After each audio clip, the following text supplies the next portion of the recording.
Конор Макгрегор мен Дастин Порье трилогиясын ресми түрде хабарлады. Тағы да ковид пе? Тұраров пен Ербосынұлы маңызды жекпе-жегін өткізе алмады. Баршаңызға ассалаумағалейкум. Қасиетті Рамазан айында ұстаған оразаларыңыз бен тілеген тілектеріңіз қабыл болсын. UFC басшысы Дана Уайт ирландиялық Конор Макгрегор мен америкалық Дастин Порье жекпе-жегін ресми түрде жария етті. Еске салайық, Дастин Порье Твиттерде жанжалдасқаннан кейін Конор үшінші жекпе-жек өтпейтінін мәлімдеген еді. Спортшылардың жанжалдасуына Порьенің қайырымдылық қоры себеп болған. Дастин Конорды алдады деп айыптаса, ирландиялық файтер америкалықты қаржылық күдікті адам деп меңзеген. Екі салмақ дәрежесінде UFC-дің экс-чемпионы шілдеде Лас-Вегаста өтетін жекпе-жегіне басқа қарсылас іздей бастаған. Дастин Порьенің орнына шығуға файтерлерде табылған. 2 күн өткен соң UFC басшысы бұл жанжалдың нүктесін қойды. Макгрегор мен Порье арасындағы үшінші жекпе-жек 10 шілдеде Лас-Вегаста UFC 264 турнирінде өтеді. Айта кетейік, жартылай жеңіл салмақтағы алғашқы кездесу 2014 жылы өткен. Сол кезде Макгрегор Порьені алғашқы минуттарда нокаутқа түсірген болатын.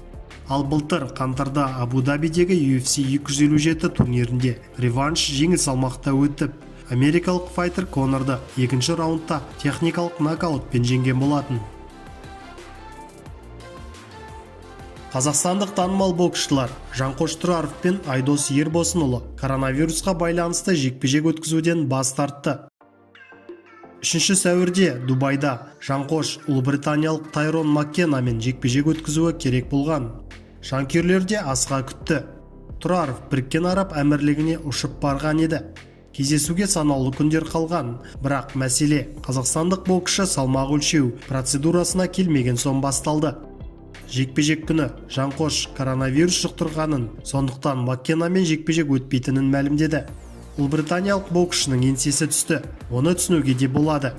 Тұраровтың айтуынша COVID-19 одан Дубайда анықталған. Қазір боксшының жағдайы жақсарды, әмірліктерде карантинде болды.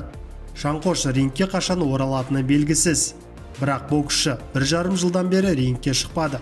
Маккенамен жекпе-жек Тұраров үшін өзін қайта көрсетуге және әлемдік рейтингте көтерілуге тамаша мүмкіндік болған.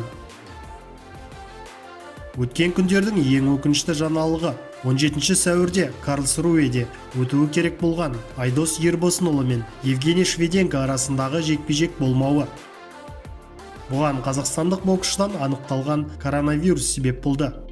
Рас, ресейлік боксшының командасы бұл жаңалыққа бірден сенбеді.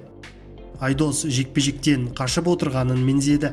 Оларға Ербосынұлының Германияға, Түркия мен Қазақстан арқылы транзиттік сапармен жетуі күмәнді көрінген.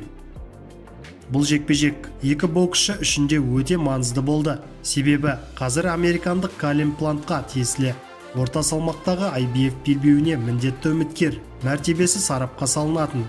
Сондықтан мұнда Шведенкінің неге көңіл күйі түскенін түсінуге болады. Бір қызығы, Айдос бұл кездесуге Бади Магирттің басшылығымен ақш-та дайындалды.